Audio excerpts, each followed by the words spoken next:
So hi folks, got an absolutely fantastic guest here today. It is Nick Tenconi, who's leader of the UKIP party. So pleased that he could join me, giving me some time. So Nick, whenever I see you, you're like in a rally, you're leading people through, you're getting opposition from the left. I mean that takes some sort of bravery, doesn't it? How do you feel when you do these sort of big rallies? I feel really privileged, to be honest with you, Liam. I feel really, really honoured, to be honest with you, because the left have had their way in Britain for so very long through trade unions, through being backed up by government, law enforcement, nonsense laws like the Equality Law 2010, gender recognition 2004. I mean, obviously, those are two big ones, but there are so many. So they're backed up by law enforcement, the left, they're backed up at street level by virtue signaling citizens who have liberal narcissistic personality disorder. They're backed up in the age that is making our forefathers turn in their grave. Victimhood, poor me. And then the left also, they tend to have both the old socialist crusties, but also the young as well, indoctrinated. Again, it's this poor me, Britain's the bad guy. History can easily be bastardized. I just want to feel better about it's the hippie period on steroids. So when I first understood, well, began my political career, because I was involved decades ago, and that was to do with my degree and other things. As most people know, my entry was via Turning Point UK, which is a conservative activist organisation which challenges Marxism and far left extremism on our university campuses. And what I found was that the main charge was led by the radical trans lobby. Now, these are young 18, 19, 20-year-old, essentially cowards, wimps, thugs, backed up by this organisation called Antifa, and they have the gall to call themselves anti-fascists, but they are the new fascists. So that was my first exposure as an adult, plunging myself back into politics, which we're at war. That means activism. They're one and the same thing now. We are not at peace at all. So that was my first experience of my table being flipped over on the university campuses, people shouting Nazi in my face because I was a socially conservative, white, heterosexual, Christian, male, whatever you want to call it. They perceive me to be the enemy. So I thought, well, do you know what? Both as a disciple of Christ and as a blue-blooded conservative, this is an honor to stand up to these people, to call out the mental illness, to call out the narcissism, to call out the absolute nonsense in the context of the left, not just the trans lobby, but everything I saw at street level. And I'm sure your audience will have seen me on a number of different marches, rallies, protests, as you say.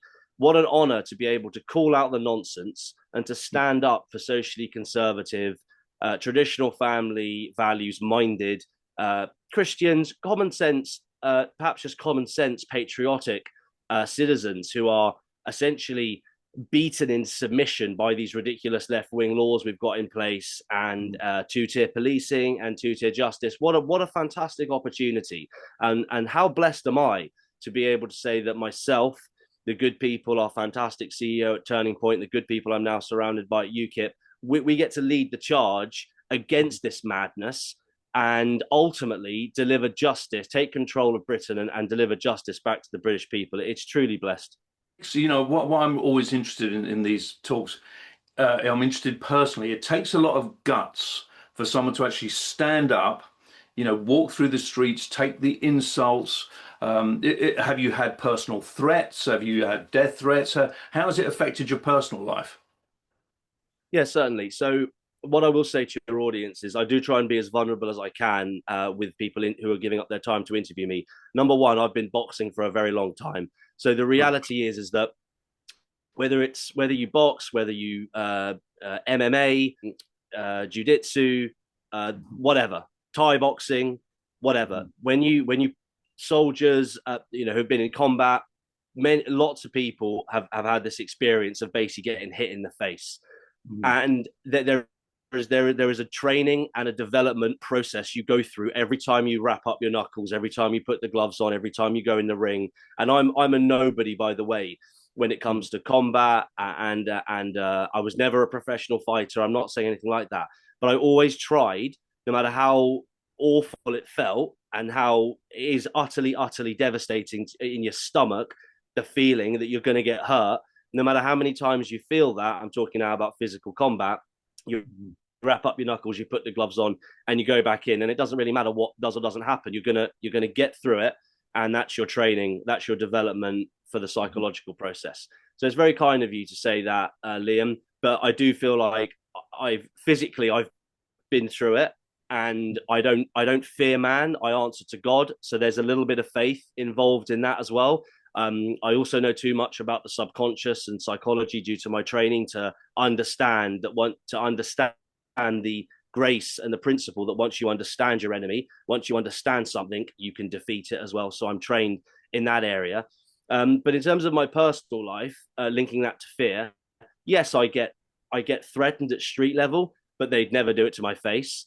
I get threatened online, but nothing major. What I will say again in the attempt to be very transparent with you, the threats I get, they're normally personal.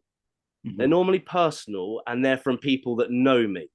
So the outside world might tell me to kill myself. There'll be DMs, you're racist, kill yourself. Again, this is just what I'd never even publicize this. This is water off a duck's back. If you're doing what we do, Liam, on the right, on the Christian nationalist right, if you're not getting shot at, you're not doing your job properly. It's as simple as that. So does it affect my personal life?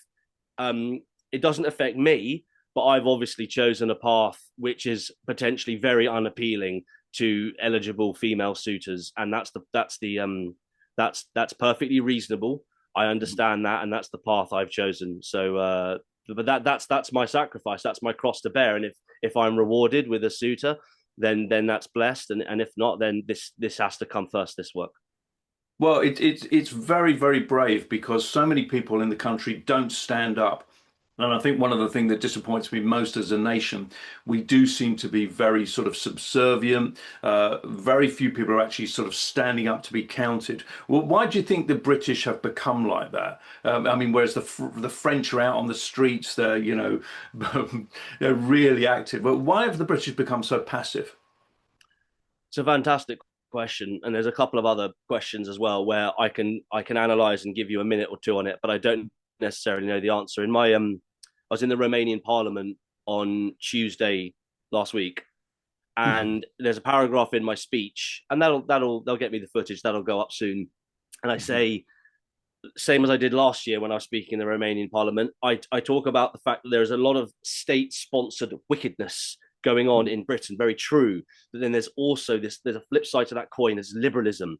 It's made us soft. And there's a paragraph in my speech where I say, whilst we were gorging ourselves on takeaways and watching brain-rotting reality TV shows, the left just went unopposed.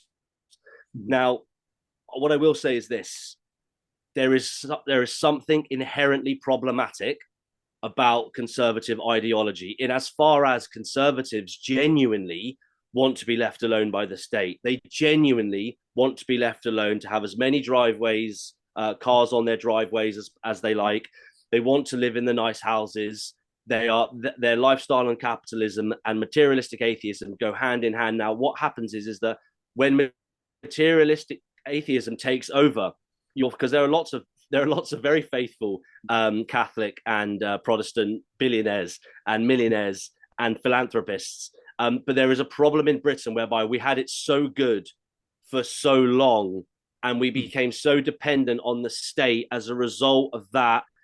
I don't want to say the word glory, but we did have it so good for so long that boomer period made people, because they didn't need faith anymore. They had everything they needed. They had everything they wanted. And again, I'm jumping across the page here because there are specific timelines, but for brevity, we turned our backs on God. We severed our relationship with God. That is to sever our relationship with grace. We fell into sin, and there are a number of parents and grandparents and parents now, and this is all to do with the boomer X millennial. That's quite a large chunk if you think about it. The boomers were born in the 50s. They had the millennials in the sort of 70s, 80s, 90s, and now my millennial lot are having kids as well. So you're talking about a 50, 60-year window whereby people did maintain their faith, very true, and conservative traditional family values remained. But for the vast majority, again, away from the left, talking about the conservative brigade, I think they turned their backs on God and they planted in soil that was going to just keep repeating those behaviors. And that's an outcome of good times creating weak men. We all know the expression there. So something specific has happened in Britain, but it's not in the last 10, 20 years. It's been happening since the Second World War, whereby we've turned our backs on God. And if you do that, that is 101 to a pathway to narcissism. What about me? What about my feelings? What do I get out of it? That's a perfectly normal response for people that are suffering and in pain, and I am not insensitive to that. But I do genuinely believe, to your question, which is most important, why are the British seemingly so apathetic, so indifferent? I'd like to put on another little bit to this and extend my answer. Here's where I come in, and I have a zero tolerance policy to this. If we converted the outrage, people talk about indifference and weakness in liberal, gluttonous Britain. Very true. But actually, it's outrage that we've got on the right. We've got so much anger and we've got so much outrage. And to make it even worse, we've now got certain politicians and certain influencers dog whistling that the only way out of this is civil war. Again, it's a mixture of outrage and narcissism on steroids. There will be no civil war. We're already absolutely dead in the water. We are absolutely on the back foot. And they're saying, oh, don't worry, because one more terror attack and there'll be civil war. It not only is it dangerous, not only is it totally irresponsible, but it's also not going to happen. The Islamists, the Marxists, the Caliphate, the communists, the lefties, they've already got control of everything that they want and need. It's called the long march through the institution. So I'd like to finish by saying this. Yes, Britain, weak, liberal, apathetic. What on earth is happening? Look at the French, great example. Look at the Europeans they take to the streets. The only way out of this mess is to take the country back politically. But we can't do that if people are angry and they've hardened their hearts. That's what the enemy wants. They want us outraged. They want us angry. That's why we do the marches, both at Turning Point and UKIP, is to say to people, there is a solution. Come and listen to us speak. It's not to waste people's time and energy and resources. It must be called out by good people like yourself, Liam, other people have platforms. The main problem isn't indifference, weakness, or apathy anymore. The main problem, because the needle has shifted, the Overton window has shifted. The main problem now is that the British people are angry. But to get the country back, they've got to do the hard yards politically to get their country back. I cannot say that more passionately. Okay, now, so with that, is there any hope for the country? What is the way forward for people? There is hope for the country. It's a great question. I was asked this in Manchester last weekend. What does the future look like? So I've said what I've just said, and I meant every single word. We have absolutely no time left. We are on the back foot. We are as good as done to diversity, inclusion, equality, mass uncontrolled immigration, illegal immigration, the long march through the institutions, the unholy alliance with the communists in the long march through the institutions with the Islamists, government corruption, tyranny. We are out of time. Our children aren't safe in our schools. They're not safe, and women are not safe on the street. We are out of time. But is there hope? Yes. And that's not just biblical. Of course there's hope. Do we have faith? Absolutely. Is it David and Goliath territory? Absolutely. But if everyone, and again, I'll go straight into this because for time, for brevity, if everyone today takes the outrage, takes the suffering, takes the hatred and the pain and converts that into political activism in 5 years' time, 4 years' time now, as I keep saying, as I'm on record saying, you will see the difference that it makes when those general election, we're all staying up 4, 5, 6 in the morning because 29 is the big one for so many different reasons. The answer is, Liam, yes. Of course there's hope. It's not over, but we have 4 years to turn this around because of how things work and because of how much time and energy and resource it takes and finance. We are out of time. So everyone has to convert the hardening of the heart, the anger, the suffering, the outrage, the disgust, and put it spin it into gold and put it into political activism. Set boundaries with those people who are not on this crusade. Set boundaries with those people who refuse to join forces. We are out of time. We can still do this. We can save Britain, but everyone's going to have to become a political activist, and that starts now. Okay, so would it be better if you say that we're sort of on the right for the right to combine? I mean, you've got Reform, you've got UKIP, you've got the Heritage Party, you've got Ben Habib starting up a party and all that. By being so splintered, is this not helping us? Certainly. So there's two very important strands here. One is I keep an eye on it. I think there's something like 17 parties on the right. Now, notice how the Electoral Commission, and nothing gets past the Electoral Commission without ELCOM wanting it to. Imagine if they said, I'm not allowing any more parties. They'd be doing us a world of favors, but they keep allowing it. The left, when they come to voting and parties, they're very splintered, but they keep it contained because they're smart. They know what they're doing. But on the right, we fail miserably. We've just had another political party being created, and you know all about that. ELCOM are going to keep approving these parties. Now, let's take the case of Heritage, right? David's light. I don't know him that well, but yeah, he seems like an affable chap. Same with Lawrence at Reclaim. I know a lot of these parties, SDP, Britain First. I know how long they've been going for and how much money they've received, and they haven't been able to make a dent in it. So at what point do we say, going back to my two strands, at what point do we go back to it and saying, look, this is ego is running this, guys. Ego and a little bit of funding is running this. At what point do we say that? And the second strand is this. In terms of unification, Reform won't have anything to do with an explicitly Christian policy. There's very clear water between UKIP and Reform. So why would I ever do a deal with Reform? We could stand candidates in 4 years absolutely everywhere and decimate them, and they want to do some sort of deal. Well, if they want to change their manifesto and put Christianity to the forefront, as we are saying we will reinstate Christianity back into the heart of government, then great. So you've got two problems. One, when we look at these parties on the right, ELCOM keep approving them because like all of our institutions, everything's been captured to a left-wing ideology. They've had loads of time and quite significant funding. No one really knows about them on the European or world stage, even at the local level. They just have their principalities where they've got a few councillors. And that's not personal, by the way. We're here to save Britain, so bear with me. And then we've got this second strand, which is, well, what about unifying with other parties? But it hasn't happened to date. It's never happened. And there's a reason why it's never happened. Like, for example, Ben Habib has just started a new party.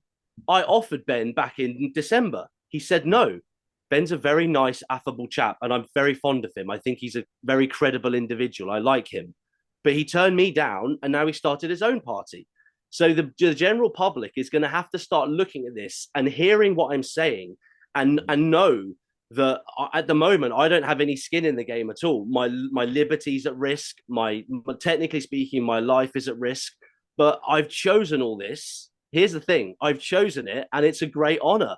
So at some point, people are going to have to decide whether they believe me or not, that when they look at our 6 missions, when they look at our policies and our 70-page manifesto and our explicitly Christian document, it's all available online. When they read that, and that's what it's all about, by the way, in politics, that's what we're saying we're going to do. Our flag front of house mission is that we're going to mass deport the 5 to 10 million people who do not deserve to be here. Well, we can break that down, and it is broken down in the manifesto, but I'm interviewed weekly about how we'll do this. I'm asking people to make a decision, Liam. I'm asking them to make a decision about the situation on the right. If everyone decides to back a horse and go all in on that horse, then it's fair. We've got a real opportunity in 4 years' time to take Britain back. But there is no time left. We cannot have the creation of any more parties, but I guarantee you, Liam, dollars to donuts, I guarantee it, there'll be another party in 6 months' time pop up because they can do it even better. So I'm asking the people to decide.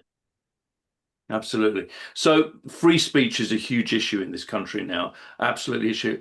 How worried are you that one day you're going to get a knock on the door with the police because you've said something that is what they would discern as racism and this, that, and the other. Is that a worry for you? Because we've had people like, Peter Lynch banged up, and all of that. It's been absolutely terrible. A lot of people behind bars who are just concerned about immigration. How do you feel for you? Are you worried about that? No, so I don't worry about the knock at the door. Obviously, um, the police, the police survey me, and that's, on the one hand, it's laughable, but there's a flip side to that coin. It's very annoying as well. Some of the stuff I get interviewed for, some of the stuff I get pulled in for. Just recently, they set up a trap for me as well, which was deliberate. I'm not going to go into details with that, but the police do these things, being surveyed and harassed, and then I was actually assaulted by one of them in Manchester last Saturday. So you've got the assault, that's new. You've got the harassment, that's new. You're being surveyed, that's new. So the doorbell goes. I'm frequently dealing with them. I don't fear it at all. It's just it takes up time. It takes up time. It takes up money. It takes up effort. But that's the whole derailment process with the police. That's the whole infiltration, derailment, destabilization process. In terms of the knock on the door, because I've said something that's offended someone. So this is your fear, alarm, and distress. This is your harassment. This is your malicious communication, which comes under. It's a part of the DIE training, but obviously it's public. I think it comes under public order. That's what I'm looking for there. No, I don't fear that. No, I don't fear that at all, because facts aren't racist. Statistics aren't racist. The statistics about the percentages of our social housing that the taxpayer funds that goes to Somali, Iraqi, Afghani families, most predominantly in London, but also around the country, those statistics aren't racist, and they're not lying. The fact that there's 80 prescribed terrorist organizations in the UK. 57 of them are Islamic. 39,000 out of the 45,000 on MI5's terror watch list are Islamic. These stats aren't racist. These figures and facts aren't racist. The fact that if we had closed the borders and ended immigration a long time ago, the three little girls in Southport would still be alive. It's not racist. It's not bigoted to say that Natalie Shotter, who was already raped to death by a migrant who's been given something like 9 years, she'd still be alive if we'd closed the borders and if we hadn't imported third world savages and the dregs of the Middle East and the third world. It's not racist to say stats like the Islamic Caliphate is here in Britain, and out of the 4.1 million Muslims, they make up 6% of the population. They're represented in prison by 18%. Again, these stats and these figures aren't racist or bigoted. So it's a great question. And do I fear the knock at the door? Hey, no one wants it, right? And it takes up time. But everything that I do, both at Turning Point and UKIP, everything I do is facts, stats, and figures, and my own personal opinion. Bearing in mind, I'm saying that Britain has always been an inherently Christian conservative country, and our ideology is conservatism. Indeed, masculinity, Christianity, and conservatism are the last bastions of hope and defense against the wickedness that we are engulfed by. So I don't fear it. It might happen one day. At the moment, they're harassing me for all sorts of other things, weirdly. But I guess it's only a matter of time before someone reports me for saying something that's factually accurate or evident, or I don't know. We'll see. We'll see what happens. So do you feel, I kind of look at you and think maybe you're a man before your time, because you look like someone like Enoch Powell. Now people are all listening now, and of course he was reviled at the time. Do you think, like, in 20 years, maybe when it's too late, people are going to look back at people like you who stood up and had a position? Do you feel like you're ahead? People haven't quite caught up with you yet? No, not at all. And I'm really glad you mentioned that, actually. So a special shout out to the Tommy Robinsons of the world, to the Katie Hopkins of the world. Long list of names, especially with the grooming gang cover-ups. So your Maggie Olivers, all the activists, that have been doing this. There literally is too many names to mention. So again, Enoch Powell, he Yeah. said it. He said it. He meant it. And again, he was bastardized. So I'm not ahead of my time. I'm the guy, Liam, and let me be very clear about this. I'm the guy who's been plugging away with Turning Point for 3-4 years on the front line, leading the charge to try and re-inspire hope and faith in those that have become destitute. I was lucky enough to be able to become in the position I am with UKIP, but I'm not the guy. I'm the leader of UKIP and COO of Turning Point, and I'm leading the charge. But how many other good people have led the charge here since the noughties, since the tens? How many activists took to the street after Lee Rigby, God rest his soul? How many activists after David Ames, God rest his soul? Was murdered by an Islamist. I forget the name of the police officer in Westminster. There are too many. London Bridge 17, Ariana Grande as well. Like how many good people have done their bit, and I wasn't there at the time. I mean, yeah, circa 2018, 19, and it's been 6 years of a journey that I'm on record detailing that journey. But I'm glad you brought that up. Massive shout out to all those people, migrant hunters, paedophile hunters, all those good people that have been doing something in terms of campaigning and their activist work. And now I am honoured to lead a political party in a first past the post system. If you want your country back, you have to return a majority. And we are going to do this. And I have the honour of being at the front of that to deliver justice to the victims, to the people who have had their lives ripped apart by the British government. The threats we face are internal. They are not external at the moment. The threats are very much, the clear and present danger is very much internal. So I'm the guy saying I will lead. I have the vision. Please follow me. But I will never forget what, and again, too many names to mention, what those good people did, who I watched on YouTube, who I Googled, who I fact found with, who I was inspired by, because they were getting off their backsides and doing something about it. And that's not just here, Liam, that's in Europe and also in America as well.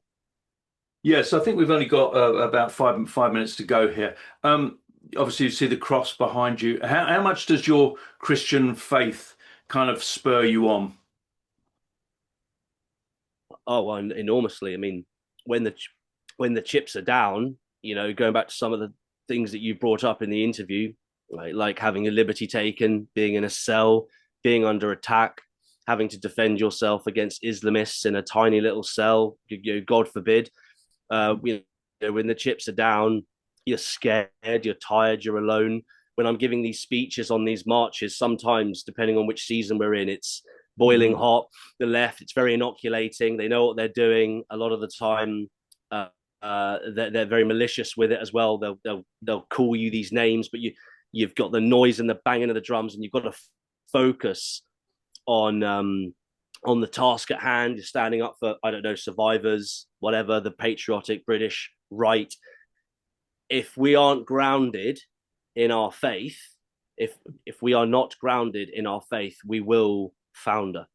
We 100% will founder. Again, I mentioned earlier on about if you don't serve God, you will end up serving yourself. You will end up serving narcissism. You will end up serving Satan. Only you won't know about it. You won't recognize the whispering in the ear, the sin, the flesh. You won't notice it because it's live and let live, and do what makes you happy, and all these other BS lies that we were sold for so many decades coming out of the hippie revolution. So if you're not grounded and centered in your faith, and I must add to that the one true faith as well, that is to suffer as Christ suffered, that is to face your cross, that is to pick up your cross, that is to trust the Father, that he knows what's best for you, to submit to the Father. If you do not do these things, you are not grounded and you are not rooted. And in peacetime, that would be problematic enough. At war, you will founder, and I won't fail, Liam. And part of that is due to the team that I have around me, the good people I have around me. I also have people looking out for me and watching my back as well. That part of the not failing is their contribution, their awareness, and their love, which I will never ever forget. But Christianity to Christians is central. Before your wife, before your kids, before yourself, before anything. Our worship of God and our attention and devotion to God, as I'm sure you know, comes first. So yeah, my faith means absolutely everything to me, and I certainly can't do this without God. I'm just His instrument to do this. A sort of a slightly cynical question, I suppose, in a way. Is it off-putting for voters because it's sort of so Christian, the kind of movement, the crosses and things like that? Does that matter, or what do you feel about that? Yeah, I think it's hugely problematic, and I made the decision shortly after becoming interim, well, between interim leader and leader. Most people know that there's a national executive council with UKIP, good people, lots of good conversations, and the predicate for me having anything to do with UKIP joining, standing, because most people know, like with many other conservatives, if you're part of the Conservative Party, Mm-hmm. bit like what's happening at Reform now, you're kicked out if you're right wing or if you're patriotic or Christian or nationalist. So the opportunity was there with UKIP, and I was politically homeless. So I said, look, Christianity must come first. So all the due diligence was done, all the conversations were had, and we've got some of the finest minds in terms of political communication strategy advising us, working with us. It's not just me. So the decision was made. We will have an explicitly Christian policy document, which people can read or not. We will have the manifesto. They will be separate. And lots of Catholics have, and Christians have, crucifixes. I think there's about 5 in the house, maybe more.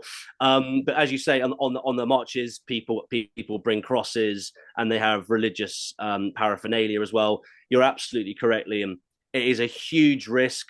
It's a huge gamble because of secular Britain and liberal, materialistic, atheist Britain. But here's the thing. And again, I'm asking you and I'm asking good people to trust me, give me the chance. I absolutely know what's missing from Britain. I'm not wrong in my mathematics. I know exactly what's missing and I know exactly what we need to take Britain back. So I know that the patriotic, concerned citizen,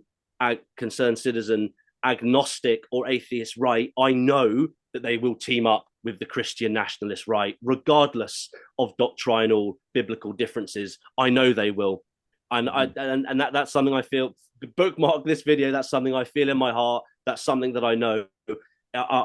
We have denied our Christian roots, and a tree without roots dies. I'm not wrong. It's not about pushing Christianity on anyone. I'm not a preacher. I'm not a pastor. I never said that at all. I do my own private study, and I'm just a normal average guy in that regard. But I'm not wrong on my mathematics here. If you want your country back, we're going to have to reinstate Christianity back into our hearts, our homes, at street level, in our work, in our duty, in our parishes. The worm will turn, but only if we turn back to God.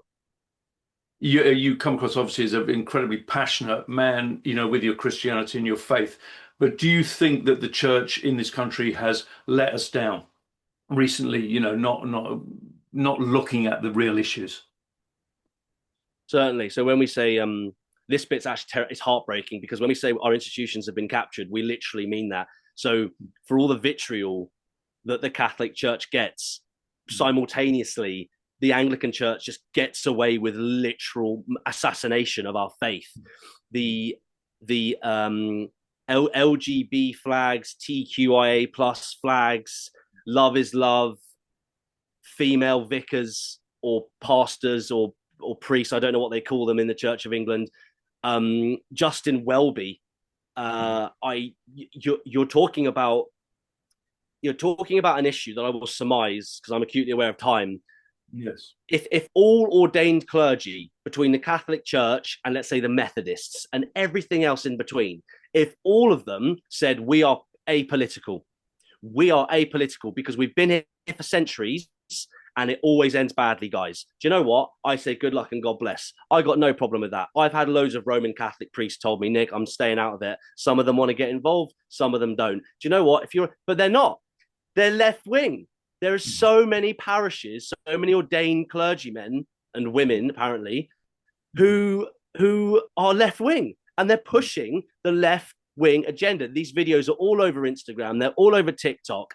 It's turning churches into raves and nightclub scenes and trying to be trendy.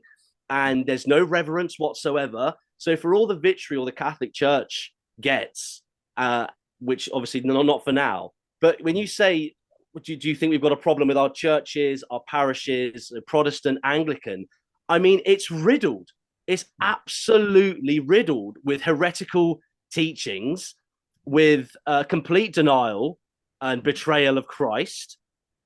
And I mean, obviously, we've both seen the videos, and your audience have seen the videos of left-wing preachers. Again, on Instagram, just recently, there was a gay vicar, and he was a male, and he was posing, and he was, just completely indoctrinated to a left-wing ideology. I mean, I can't say this with a straight face, and I know we've only got a few minutes left, but look, the British people have got to understand the words of advice I was given by someone who's ordained. Look, it is down to the laity to sort this out now. It's not down to the priests. It's not down to the Church of England have vicars, whatever. And you know what? That's good enough for me. So that's my message. Our institutions have been captured. It's down to the laity. That is us, the public, the churchgoers, the taxpayers, the silent majority. It is time for us to do the business to take our country back. And that means becoming a political activist. Because if you don't do that, you're going to lose your country. And God forbid you get centrism like Reform 2.0, which is Tory 2.0. You've got more of the same, and we'll just keep plugging away. Let's not forget, whilst we vilify Labour, let's not let the Tories off the hook for the last 14 years of absolute madness. So let me just, so we've got a minute left, and I do want people to know, how can they support you? Can they sign up to UKIP? Where do they go? Certainly. www.ukip.org, guys. Please, www.ukip.org. Right there. A lot of you won't have become involved in politics. You won't have become members of parties. It's really straightforward. Once you're a member of UKIP, it takes 5 minutes, 30 quid a year, best return on investment you'll ever get, 30 quid a year to get your country back. I'd say that was a pretty great deal. It's really simple. Once you're a member of a political party, you can get involved with the party, you can go through vetting, and you can stand to become a candidate in your area. That's it. That's all you've got to do for now, guys. And then you're given all the training, all the development, how to stay safe, how to keep away from the law, and how to achieve victory at the ballot box, just like we've seen a few days ago. That could be you. And if not you, then who? You've got to do it now. Fantastic. It's going to click off any second, but I just personally want to say the very best of luck with it. You're a brave man. You're standing up for your beliefs, and I think it's absolutely admirable. So good luck to you in the future. Thank you, Liam. God bless. Thank you, mate.